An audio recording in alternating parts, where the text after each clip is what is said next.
Hello viewers, welcome to Ekam IAS academy. So students request మేరకు మనం తెలుగులో వీడియోస్ కూడా డైలీ రోజు మార్నింగ్ 9 AM మీకు తీసుకురావడం జరుగుతుంది. ఇంపార్టెంట్ ఈ ఇష్యూస్ ఏమైతే ఉంటాయో ఎగ్జామినేషన్ పర్స్పెక్టివ్ లో మీరు తప్పకుండా తెలుసుకోవాల్సిన అంశాల మీద రోజు 9 o'clock తెలుగులో వీడియో, మార్నింగ్ 9 o'clock తెలుగులో వీడియో అనేది పబ్లిష్ చేయడం జరుగుతుంది. సో మీకు ఇది హెల్ప్ఫుల్ అయితే గనక లైక్ చేసి కామెంట్ లో మీకు ఇంకా ఎలా బెటర్ గా కావాలనుకుంటున్నారు మా దగ్గర నుంచి అనేది కూడా చెప్పండి. So will try to address those also. ఇక్కడ మనం మెయిన్ గా ఈ రోజు డిస్కస్ చేయబోతున్న టాపిక్ ఏంటి అంటే, ఈ రోజు కొత్తగా మనకి ఇద్దరు ఎలక్షన్ కమిషనర్స్ ని అపాయింట్ చేయడం జరిగింది. So election commissioners point of view లో రీసెంట్ గా చాలా కాంట్రవర్సీ జరిగింది. ఎలక్షన్ కమిషనర్స్ కానీ సిఈసి కానీ అంటే చీఫ్ ఎలక్షన్ కమిషనర్ అపాయింట్మెంట్ లో కానీ వీళ్ళ ముగ్గురు అంటే ఇక్కడ వన్ చీఫ్ ఎలక్షన్ కమిషనర్, ఇద్దరు ఎలక్షన్ కమిషనర్స్. సో ఇక్కడ మనం తెలుసుకోవాల్సిన విషయాలు ఏంటంటే, ఈ చీఫ్ ఎలక్షన్ కమిషనర్ ఇద్దరు ఎలక్షన్ కమిషనర్స్ అపాయింట్మెంట్ ప్రాసెస్ కి సంబంధించి గత రీసెంట్ టైమ్స్ లో మనకి చాలా చాలా కాంట్రవర్సీ అయింది. సో సుప్రీం కోర్ట్ జోక్యం చేసుకుని కొత్తగా ఇలా చేయాల్సిందే అని చెప్పింది. దాన్ని బైపాస్ చేస్తూ సెంట్రల్ గవర్నమెంట్ అనేది ఇంకొక కొత్త యాక్ట్ ని తీసుకొచ్చింది. సో దానికి అనుగుణంగానే వాళ్ళు నిన్న ఇద్దరిని కూడా ఎలక్షన్ కమిషనర్స్ గా అపాయింట్ చేశారు. సో ఈ పాయింట్ ఆఫ్ వ్యూ లో మన ఎలక్షన్ కమిషన్ ఏంటి, దాని పవర్స్ అండ్ ఫంక్షన్స్ ఏంటి, దాంతో పాటు కంపోజిషన్ ఏంటి, అంటే ఎలక్షన్ కమిషనర్స్ ఎవరు ఉంటారు, తర్వాత టెన్యూర్ ఏంటి, దాంతో పాటు వాళ్ళ సాలరీస్ ఎవరు పే చేస్తారు, లేకపోతే వాళ్ళ రిమూవల్ ప్రాసెస్ అనేది ఎలా ఉంటుంది, దాంతో పాటు మనం రీసెంట్ గా గవర్నమెంట్ తీసుకొచ్చిన యాక్ట్ ఏంటి, సుప్రీం కోర్ట్ అనేది ఈ కేసులో ఏం చెప్పింది, ఇలాంటివన్నీ కూడా ఈ వీడియోలో డిస్కస్ చేద్దాం. సో మోస్ట్ ఇంపార్టెంట్లీ మనం తెలుసుకోవాల్సిన విషయాలు why it is a news, so వార్తల్లో ఎందుకు ఉంది, తర్వాత కంపోజిషన్ అనేది ఎలా ఉంది, ఎలక్షన్ కమిషన్ గురించి బేసిక్ డీటెయిల్స్ చూసి కంపోజిషన్ అనేది ఎలా ఉంది, అపాయింట్మెంట్ అండ్ టెన్యూర్ అనేది ఎలా ఉంది, కాన్స్టిట్యూషన్ ప్రిస్క్రైబ్ చేసింది ఏంటి, కాన్స్టిట్యూషన్ లేనివి ఏంటి. సో తర్వాత Anoop Barnwal case versus Union of India case, ఇది చాలా చాలా ఇంపార్టెంట్ అనమాట. రీసెంట్ గా సుప్రీం కోర్ట్ ఈ కేసులోనే ఒక జడ్జ్మెంట్ ఇచ్చింది. సో ఈ అనూప్ బర్న్వాల్ కేసు అంటే ఏంటి, దీంతో పాటు గవర్నమెంట్ తీసుకొచ్చిన chief election commissioner and other election commissioners bill అనేది 2023లో ఏం చెప్తున్నారు, ఏం ప్రొవిజన్స్ ఉన్నాయి అనేది కూడా చూద్దాం. Then what is the way forward, ఇవి డిస్కస్ చేసే అంశాలు. సో ఇది ఎక్కడ అంటే యూపీఎస్సీ మెయిన్స్ జిఎస్ పేపర్ 2లో polity and constitution. So TSPSC అయినా ఏపీఎస్సీ అయినా కూడా పాలిటీ సెక్షన్ లో చాలా చాలా ఇంపార్టెంట్ టాపిక్ ఇది. సో ఇప్పుడు న్యూస్ లో ఎందుకు ఉంది అంటే, జ్ఞానేష్ కుమార్ అండ్ సుఖ్బీర్ సంధు, సో వీళ్ళిద్దరూ కూడా ఎలక్షన్ కమిషనర్స్ కి అపాయింట్ చేయడం జరిగింది. ఎవరు రికమెండ్ చేశారు అంటే ప్రైమ్ మినిస్టర్ లెడ్ ప్యానల్ అన్నమాట. సో మనకి ఒక సెంట్రల్ గవర్నమెంట్ అనేది ఒక సుప్రీం కోర్ట్ డైరెక్షన్ మీద ఒక ప్యానల్ ఫామ్ చేయడం జరిగింది. సుప్రీం కోర్ట్ చెప్పిన ప్యానల్ ఏంటి, ప్రైమ్ మినిస్టర్ ఉండాలి, plus chief justice of India ఉండాలి, ప్లస్ లీడర్ ఆఫ్ అపోజిషన్ కూడా ఉండాలి అని చెప్పారు. దాంతో పాటు ఈ ముగ్గురు కలిసి కొంతమందిని షార్ట్ లిస్ట్ చేసిన నేమ్స్ అప్పుడు ఫైనలైజ్ చేసి వాళ్ళని ఎలక్షన్ కమిషనర్ గా కానీ చీఫ్ ఎలక్షన్ కమిషనర్ గా కానీ అపాయింట్ చేయాలని చెప్పారు. బట్ ఏం జరిగింది, దీన్ని బైపాస్ చేస్తూ అంటే చీఫ్ జస్టిస్ ఆఫ్ ఇండియా ఉండకుండా chief justice of India place లో యూనియన్ క్యాబినెట్ మినిస్టర్ ని, అంటే యూనియన్ మినిస్టర్ ఎవరో ఒకళ్ళు ప్రైమ్ మినిస్టర్ రికమెండ్ చేసిన ఆయన్ని యాడ్ చేసి చీఫ్ జస్టిస్ ని తీసేస్తూ కొత్తగా ఒక చట్టం తీసుకొచ్చారు. సో ఆ చట్ట ప్రకారమే నిన్న వీళ్ళిద్దరిని రికమెండ్ చేయడం జరిగింది. సో దీంట్లో మీరు ఇంకోటి గుర్తుపెట్టుకోవాల్సిన విషయం ఏంటంటే, ఇంతకు ముందు ఈ చట్టం ఎప్పుడైతే గవర్నమెంట్ సిజే పొజిషన్ మార్చి తీసుకొచ్చిందో అప్పుడు సుప్రీం కోర్టులో కూడా కొంతమంది కేసు ఫైల్ చేస్తే దాన్ని సుప్రీం కోర్ట్ స్టే చేయడానికి నిరాకరించింది. కానీ ఇప్పుడు మళ్ళీ సుప్రీం కోర్ట్ ఏమేమి చెప్పింది, ఈ రోజు మీరు న్యూస్ పేపర్ లో చూస్తే సుప్రీం కోర్ట్ ఈ చట్టాన్ని మళ్ళీ అంటే అసలు ఇది వ్యాలిడా కాదా, ఎందుకంటే ఇలా గవర్నమెంట్ కే మేజర్స్ ఏ ఉంది, ఇది కూడా మెయిన్ థింగ్ ఈ రోజు మనం డిస్కస్ చేసే వాటిల్లో. ఇక్కడ ప్రైమ్ మినిస్టర్ యూనియన్ మినిస్టర్ ఉండి, ఇక్కడ లీడర్ ఆఫ్ అపోజిషన్ ఒక మెంబర్ ఉంటే, ఇద్దరు గవర్నమెంట్ నుంచి ఉండి ఒకళ్ళు అపోజిషన్ నుంచి ఉంటే మెజారిటీ అనేది ఎవరికి ఉన్నట్టు, గవర్నమెంట్ లో ఉన్న వాళ్ళకే కదా, క్లియర్ గా వాళ్ళదే నిర్ణయం అనేది ఫైనలైజ్ అవుతుంది. కాబట్టి ఈ రోజు కూడా అపోజిషన్ మెంబర్ ఎవరైతే ఉన్నారో ఆయన కూడా అదే చెప్పారు. సో మెజారిటీ అనేది క్లియర్ గా గవర్నమెంట్ కు ఉన్నప్పుడు లీడర్ ఆఫ్ అపోజిషన్ ఉన్నా లేకపోయినా ఒకటే అని. సో ఇలాంటి గ్రౌండ్స్ మీద ఛాలెంజ్ చేసి, అంటే గవర్నమెంట్ ఎవరికైతే వాళ్ళకి నచ్చిన వాళ్ళని అపాయింట్ చేసుకుంటుందో అలా జరిగినప్పుడు ఏం జరుగుతుంది, ఖచ్చితంగా ఎలక్షన్ కమిషన్ అనేది ఇండిపెండెంట్ గా ఫంక్షన్ చేస్తుంది, ఫ్రీ అండ్ ఫెయిర్ ఎలక్షన్స్ ఉంటాయి అని చెప్పడం కష్టమవుతుంది. అలాంటి తరుణంలోనే సుప్రీం కోర్ట్ ఇప్పుడు యాక్సెప్ట్ చేసింది. ఈ చట్టం అనేది అసలు మనం దీన్ని చెల్లుబాటు చేయడం కరెక్టా కాదా, లేకపోతే ఏదన్నా ఫర్దర్ అమెండ్మెంట్స్ చేయాలా అనేది మేము చూస్తాము, ఈ విషయంలోకి ఎంక్వైరీ చేసి కేసుని చూస్తామని చెప్పి సుప్రీం కోర్ట్ చెప్పడం కూడా జరిగింది. సో మనం ఈ కాంటెక్స్ట్ లో తెలుసుకోని విషయాలు ఏంటి? ఎలక్షన్ కమిషన్ ఆఫ్ ఇండియా ఇది ఒక కాన్స్టిట్యూషనల్ బాడీ, అంటే రాజ్యాంగబద్ధ సంస్థ. దీంట్లో మనకి ప్రొవిజన్స్ ఏంటి? కాన్స్టిట్యూషన్ లోనే పార్ట్ 15 ఆఫ్ ఇండియన్ కాన్స్టిట్యూషన్, అంటే 15వ పార్ట్ లో 324 నుంచి 329 ఆర్టికల్స్ వరకు ఎలక్షన్ కమిషన్ ఆఫ్ ఇండియాకి సంబంధించి ఉన్నాయి. సో డిఫరెంట్ థింగ్స్ ఇస్తున్నాయి, అవి మనం స్టాటిక్ పార్ట్ లో చదువుకుంటే సరిపోతుంది.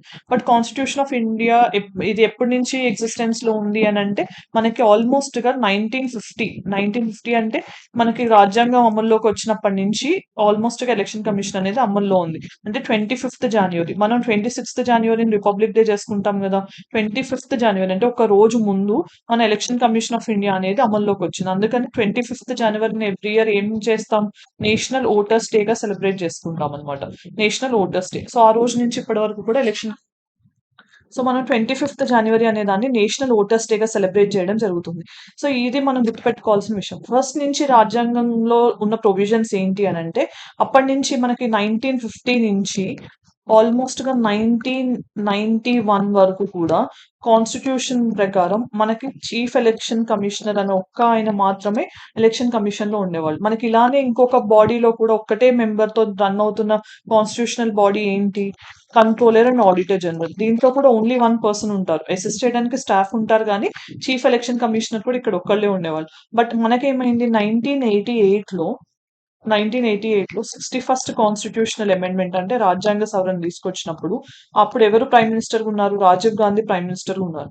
ఆయన ఏం చేశారు? ఇంతకు ముందు మనకి ఓటింగ్ రైట్ అనేది 21 ఇయర్స్ కు ఉండేది. ఈ 21 ఇయర్స్ ఉన్న దాన్ని 18 ఇయర్స్ కి తగ్గించారు. సో అప్పుడు ఏమవుతుంది? చాలా మంది కొత్తగా యాడ్ అవుతున్నారు కదా, సో బర్డెన్ అనేది ఎలక్షన్ కమిషన్ మీద వాళ్ళ డీటెయిల్స్ కలెక్ట్ చేసి వాళ్ళందరినీ ఎలక్టోరల్ రోల్ యాడ్ చేయడం ఇదంతా బర్డెన్ అవుతుంది కాబట్టి అప్పుడు ఏం చేశారు? ఒక్క చీఫ్ ఎలక్షన్ కమిషనర్ కాదు, 2 ఎలక్షన్ కమిషనర్స్ అనేది 1991 లో ఒక యాక్ట్ తీసుకొచ్చి యాడ్ చేశారనమాట. అంటే మనకి రాజ్యాంగం ప్రకారం ఒకళ్ళే ఉన్నారు, తర్వాత మనం ఇద్దరు, ఒక చీఫ్ ఎలక్షన్ కమిషనర్ తో పాటు ఇద్దరు ఎలక్షన్ కమిషనర్స్ ని మనం యాడ్ చేయడం జరిగింది 1991 యాక్ట్ తర్వాత. సో ఇంకా ఇంట్రెస్టింగ్ థింగ్స్ ఏంటి అంటే కాన్స్టిట్యూషన్ ఆఫ్ ఇండియా ఏం చెప్పింది? ఎవరు ఈ చీఫ్ ఎలక్షన్ కమిషనర్ ఉంటారు, ఆయన ఎవరు అపాయింట్ చేస్తారు? ప్రెసిడెంట్ ఆఫ్ ఇండియా అపాయింట్ చేస్తారని చెప్పారు. అంతేగాని ఆయన సెలెక్షన్ కి ఎలాంటి ప్రాసెస్ ఉంటుంది, ఏ గ్రౌండ్స్ ఏంటి అసలు, లేకపోతే ఆయన క్వాలిఫికేషన్ ఏంటి అని అంటే, ఫర్ ఎగ్జాంపుల్ మనం అటార్నీ జనరల్ ఉన్నారనుకోండి, ఆయన లా ఆఫీసర్ అయి ఉండాలి, సుప్రీంకోర్టు జడ్జ్ అయ్యే ఎలిజిబిలిటీ ఆయనకు ఉండాలి. ఇట్లా కొన్ని క్వాలిఫికేషన్స్ ప్రిస్క్రైబ్ చేయడం జరిగింది. కానీ ఇక్కడ చీఫ్ ఎలక్షన్ కమిషనర్ గానీ ఎలక్షన్ కమిషనర్స్ కి గానీ కాన్స్టిట్యూషన్ క్వాలిఫికేషన్స్ ఏమి ప్రిస్క్రైబ్ చేయలేదు. దానివల్ల ఏమవుతుంది? ఎవరైతే ఐఏఎస్ ఆఫీసర్స్, బ్యూరోక్రాట్స్ ఎవరైతే గవర్నమెంట్ కి ఫేవర్ గా ఉన్నారో అలాంటి వాళ్ళందరినీ గవర్నమెంట్ ఎలక్షన్ కమిషన్ లో జాయిన్ చేస్తూ వాళ్ళందరినీ అంటే వాళ్ళకి ఫ్లేవర్ గా వాడుకుంటున్నారు అనేది అపోజిషన్ మెయిన్ గా లేవనెత్తుతున్న అంశం అనమాట. ఇలాంటి ఆస్పెక్ట్ లో మనం తెలుసుకోవాల్సిన విషయం ఏంటంటే కాన్స్టిట్యూషన్ అనేది ఎలక్షన్ కమిషనర్స్ కి ఎటువంటి క్వాలిఫికేషన్ ప్రిస్క్రైబ్ చేయలేదు. జస్ట్ ఒకటి చెప్పింది ఏంటి అంటే ప్రెసిడెంట్ ఆఫ్ ఇండియా అపాయింట్ చేస్తారు అని. తర్వాత ఎంతమంది ఉండొచ్చు అని చెప్పిందా అంటే లేదు. ఇది కూడా మళ్ళీ పార్లమెంట్ యాక్ట్ ద్వారా ఇద్దరిని యాడ్ చేసింది. తర్వాత మనకి ఇంకొకటి తెలుసుకోవాల్సింది ఏంటి? సాలరీస్ ఇవన్నీ ఎవరు పే చేస్తారు అని అంటే సాలరీస్ కానీ ఈ సర్వీస్ కండిషన్స్ కూడా ప్రెసిడెంట్ ఆఫ్ ఇండియా డిటర్మైన్ చేస్తారు అని చెప్పారు. ప్రెసిడెంట్ ఆఫ్ ఇండియానే డిటర్మైన్ చేస్తారు. వీళ్ళు ఇప్పుడు ప్రస్తుతం వీళ్ళకి సాలరీస్ ఎలా ఇస్తున్నారంటే మీరు గుర్తుపెట్టుకోవాల్సిన ఇంకొక ముఖ్యమైన విషయం, ఈ చీఫ్ ఎలక్షన్ కమిషనర్ ఒక మెయిన్ పర్సన్, దాంతో పాటు ఇప్పుడు అపాయింట్ అయిన ఇద్దరు ఎలక్షన్ కమిషనర్స్ ఉన్నారు కదా, ఈ ముగ్గురికి కూడా ఒకటే సాలరీ వస్తుంది. ఈయన చీఫ్ అయినా కూడా ఈయనకి ఎక్కువ సాలరీ ఏం రాదు. ఈ ముగ్గురికి కూడా ఒకటే సాలరీ వస్తుంది, ఒకటే లెవెల్ ఆఫ్ పవర్స్ ఉంటాయి. ఓకే, కానీ ఇక్కడ ఏం జరుగుతుంది అని అంటే డెసిషన్ మేకింగ్ లో ఇప్పుడు ఫర్ ఎగ్జాంపుల్ ఈయన ఒకళ్ళు ఉన్నారు, ఈయన ఇద్దరు ఉన్నారు. సో మరి ఒకవేళ వీళ్ళిద్దరు ఈయన మాట వినాలా అంటే అట్లా కూడా లేదు. మెజారిటీ అంటే ముగ్గురులో ఎవరు ఇద్దరు దేన్ని సపోర్ట్ చేస్తే దాన్ని బట్టి డెసిషన్ మేకింగ్ ప్రాసెస్ ఉంటుంది.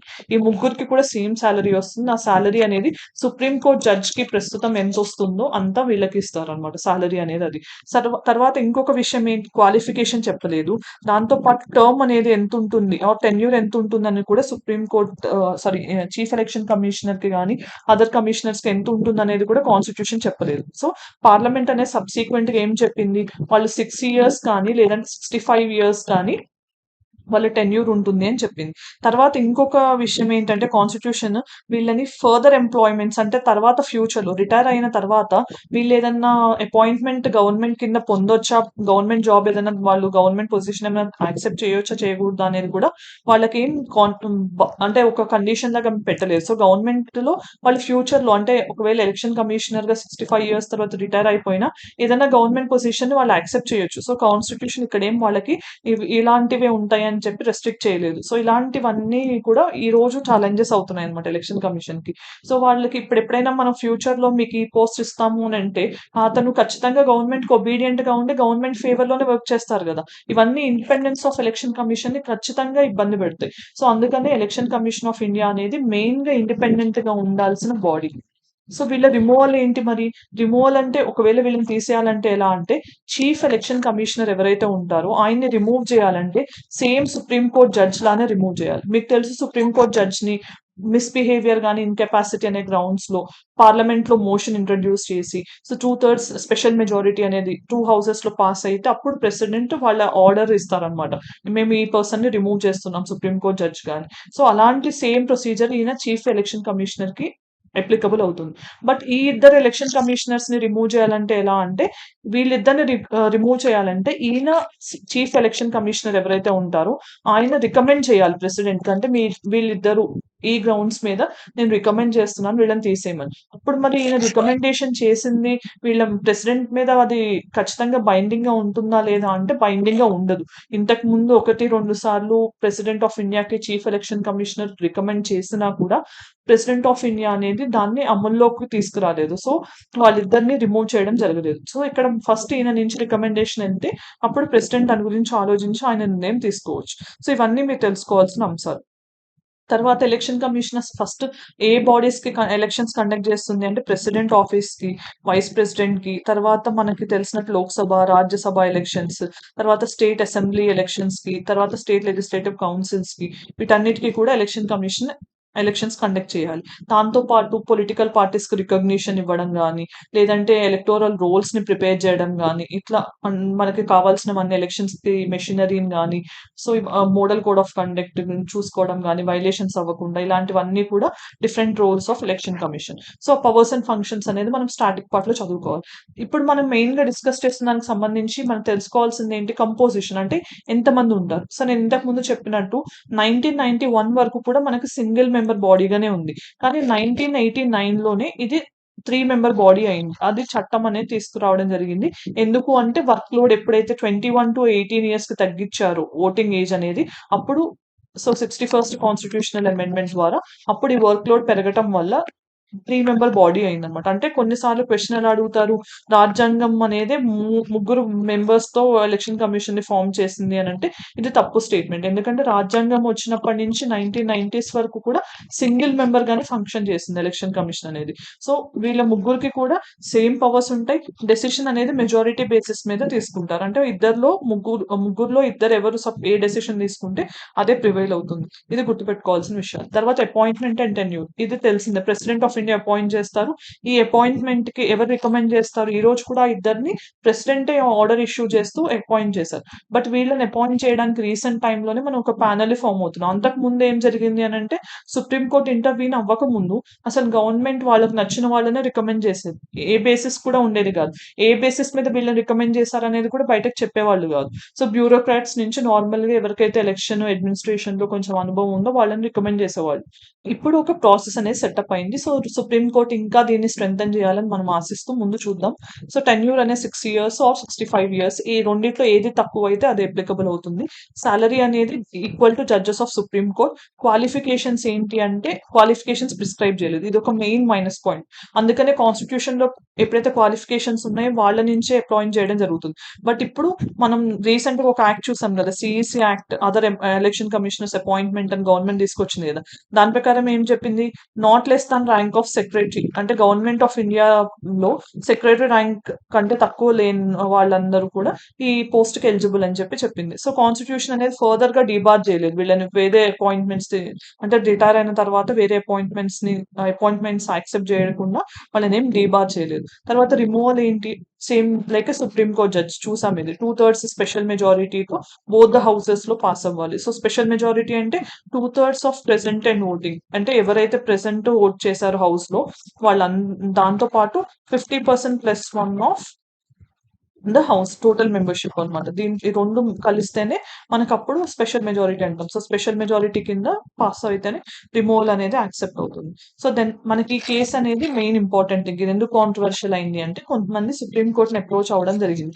ఏమేమని చెప్పారు? సో గవర్నమెంట్ వాళ్ళు ఇష్టారాజ్యంగా అపాయింట్ చేస్తే, అంటే అప్పుడు ఎలక్షన్ కమిషన్ కి వాళ్ళు ఒబీడియంట్ గా ఉంటే అది ఫ్రీ అండ్ ఫెయిర్ ఎలక్షన్ ఎలా అవుతుంది?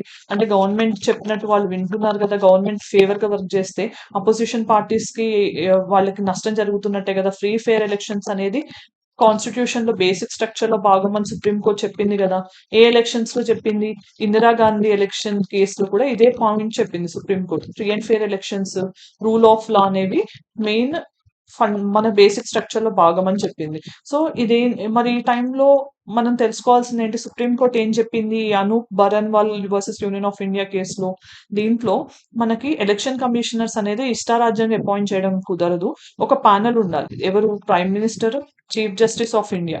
ఒకవేళ చీఫ్ జస్టిస్ లేకపోయి ఉంటే చీఫ్ జస్టిస్ సజెస్ట్ చేసిన judge of the supreme court కానీ, తర్వాత leader of opposition in Lok Sabha. So వీళ్ళు ముగ్గురుతో కూడిన ప్యానెల్ అనేది సెలెక్ట్ కమిటీ, అంటే ఆల్రెడీ మనకి క్యాబినెట్ సెక్రటేరియట్ లో వాళ్ళందరూ ఐడెంటిఫై చేసి కొంతమంది ప్రాబబుల్స్, అంటే వీళ్ళు ఎలిజిబుల్ అన్నట్టు ఒక లిస్ట్ ప్రిపేర్ చేస్తే ఆ లిస్ట్ లోంచి ఈ ముగ్గురుతో కూడిన ప్యానెల్ గాని కమిటీ గాని ఫైనలైజ్ చేసి నేమ్స్ అనేది ప్రెసిడెంట్ కి రికమెండ్ చేస్తారు. అప్పుడు ప్రెసిడెంట్ ఆఫ్ ఇండియా అపాయింట్ చేయాలని చెప్పి సుప్రీం కోర్ట్ చెప్పింది. ఇంతవరకు బానే ఉంది కదా. మరి సుప్రీం కోర్ట్ చెప్తే గవర్నమెంట్ ఇంప్లిమెంట్ చేసిందా అంటే చేయలేదు. ఈ చీఫ్ జస్టిస్ ని తీసేస్తూ సబ్సిక్వెంట్ ఒక యాక్ట్ తీసుకొచ్చారు. అదేంటి అంటే chief election commissioner and other election commissioners appointment and terms of office bill 2023 దీన్ని పాస్ చేయడం జరిగింది. సో దేన్ని రీప్లేస్ చేస్తుంది? నేను ఇందాక చెప్పినట్టు స్టార్టింగ్ లో 1991 లో ఒక యాక్ట్ తీసుకొచ్చారు. ఎలక్షన్ కమిషన్ సర్వీస్ కండిషన్స్ ని డిటర్మైన్ చేస్తూ దాన్ని రీప్లేస్ చేస్తూ ఏం చెప్పింది? అపాయింట్మెంట్ ప్రొసీజర్ కి సాలరీస్ గానీ రిమూవల్ గానీ ఈ చట్టంలో ఎలా ఉందో అలా జరుగుతుంది అని చెప్పింది. ఎలా జరుగుతుందంటే appointment prime minister, union minister, ఎవరైనా ఒకళ్ళు, ప్రైమ్ మినిస్టర్ ఎవరైతే చూస్ చేస్తారో ఆ యూనియన్ మినిస్టర్ ఉండొచ్చు, అండ్ లీడర్ ఆఫ్ అపోజిషన్, ఈ ముగ్గురు. అంటే సిజేఎన్ కంప్లీట్ గా పక్కకు పెట్టేశారు ఈ బిల్లో. సో ఇక్కడ మీకు తెలుసుకోవాల్సింది ఏంటంటే వీళ్ళు ఫస్ట్ ఇనీషియల్ గా ఎవరైతే సిఈసి ఆర్ ఈసీస్ కి అపాయింట్ అవుతున్నారో వాళ్ళు ర్యాంక్ ఆఫ్ సెక్రటరీగా ఉండాలి. ఆ పొజిషన్ లో ఉన్న వాళ్ళని రికమెండ్ చేయొచ్చు. తర్వాత సర్చ్ కమిటీ ఎవరెవరు ఉంటారు? Prime minister, leader of opposition in Lok Sabha and union cabinet minister nominated by the prime minister. So వీళ్ళందరూ కూడా ఒక 5 మెంబర్స్ లిస్ట్ ఫైనలైజ్ చేస్తే ఆ 5 మెంబర్స్ లోంచి ఎవరు అవ్వాలి అనేది ఫైనలైజ్ చేస్తారు అనమాట. అప్పుడు ప్రెసిడెంట్ అనేది అపాయింట్మెంట్ ఆర్డర్, ప్రెసిడెంట్ అనే వాళ్ళు అపాయింట్మెంట్ అనేది ఇష్యూ చేస్తారు సిఈసి గానీ ఈసీ గానీ. ఇది మెయిన్ థింగ్ అనమాట. సో ఇప్పుడు ఇది కాంట్రవర్షియల్ అయింది. సో సుప్రీం కోర్ట్ ఈ చట్టం అనేది అసలు న్యాయపరంగా కరెక్టా కాదా, రాజ్యాంగాన్ని ఏదైనా మనం రాజ్యాంగంలో ఉన్న ప్రొవిజన్స్ ని వీకెన్ చేస్తున్నామా లేదా అని చూడటానికి యాక్సెప్ట్ చేసింది. సో ఫర్దర్ గా సుప్రీం కోర్ట్ ముందుకి కేసు వచ్చినప్పుడు సుప్రీం కోర్ట్ ఎలాంటి జడ్జ్మెంట్ ఇస్తుంది అనేది మనం చూద్దాం. దాంట్లో భాగంగా ఒక ప్రాక్టీస్ క్వశ్చన్ చూద్దాం. Consider the following statements. Original commission had only one election commissioner which was made as a multi-member body through 42nd Constitutional Amendment Act. Then second statement ఏం చెప్తుంది? Chief election commissioner can be removed by the president of India. ఇవి ఇచ్చిన statements లో ఏది correct అనేది answer comment section లో చెప్పండి. Then mains question ఏంటి? Discuss the role of election Commission in the light of evolution of model code of conduct. So model code of conduct implementation లో Election commission of India role ఏంటి అనేది. So మీరు initial గా introduction లో Election commission అంటే ఏంటి రాస్తూ plus model code of conduct అనేది కూడా ఇంట్రొడ్యూస్ చేసి ఇది ఇంట్రొడక్షన్ లో రాయండి. తర్వాత బాడీలో ఏం రాయాలి, అసలు మోడల్ కోడ్ ఆఫ్ కండక్ట్ అనేది ఎలా వచ్చింది, దాంట్లో భాగంగా ఏమేం చేయొచ్చు ఏమేం చేయకూడదు అనేది చెప్పి ఎలక్షన్ కమిషన్ అనేది model code of conduct violations జరిగితే ఎలాంటి యాక్షన్స్ తీసుకోగలదు, ఇలాంటివి ఇచ్చి ఇంకా ఎలాంటి పవర్స్ ఇస్తే ఎలక్షన్ కమిషన్ బెటర్ గా చేయగలదు అనేది సజెషన్స్ లో చెప్పి కన్క్లూజన్ అనేది మీరు ఇంకా ఇంప్రూవ్ చేయడానికి 1 or 2 పాయింట్స్ ని సజెస్ట్ చేస్తే అప్పుడు ఇది కంప్లీట్ ఆన్సర్ అవుతుంది. సో ఇలా ఆన్సర్ చేయడానికి ట్రై చేయండి. మనం ఈ వీడియోలో డిస్కస్ చేసిన మెయిన్ అంశాలేంటి? ఇద్దరు కొత్తగా ఎలక్షన్ కమిషనర్స్ అపాయింట్ అయిన తరుణంలో మనం అసలు ఎలక్షన్ కమిషనర్స్ అనేది ఎలా రీసెంట్ టైమ్స్‌లో ఎట్లా అపాయింట్ అవుతున్నారు? సుప్రీం కోర్ట్ కేస్ ఏంటి దీనికి సంబంధించింది? ఎందుకు కాంట్రోవర్షియల్ అయింది? దాంతో పాటు election commission of India roles ఏంటి? రెస్పాన్సిబిలిటీస్ ఏంటి? కాన్స్టిట్యూషనల్ ప్రొవిజన్స్ ఏంటి? ఇవన్నీ చూసాం. So, election commission of India అనేది చాలా మోస్ట్ ఇంపార్టెంట్ టాపిక్ అన్నమాట రీసెంట్ టైమ్స్‌లో. డిఫరెంట్ రీజన్స్ వల్ల పార్టీస్ మధ్యలో స్ప్లిట్స్ వల్ల లేకపోతే యాంటీ డిఫెక్షన్ లాస్ లో గానీ లేకపోతే స్పీకర్స్ రోల్ గానీ డిఫరెంట్ రీజన్స్ వల్ల ఎలక్షన్ కమిషన్ అనేది బాగా న్యూస్ లో ఉంది. So all the time it is very important topic for any exam, UPSC కానీ టీఎస్పీఎస్సీ కానీ ఏపీఎస్సీ కానీ. సో ఈ టాపిక్ గురించి రిగరస్ గా చదవండి. పవర్స్ అండ్ ఫంక్షన్స్, వాళ్ళ అపాయింట్మెంట్ రిమూవల్ ప్రాసెస్ అనేది చాలా important topic. So all the very best. Thanks for watching.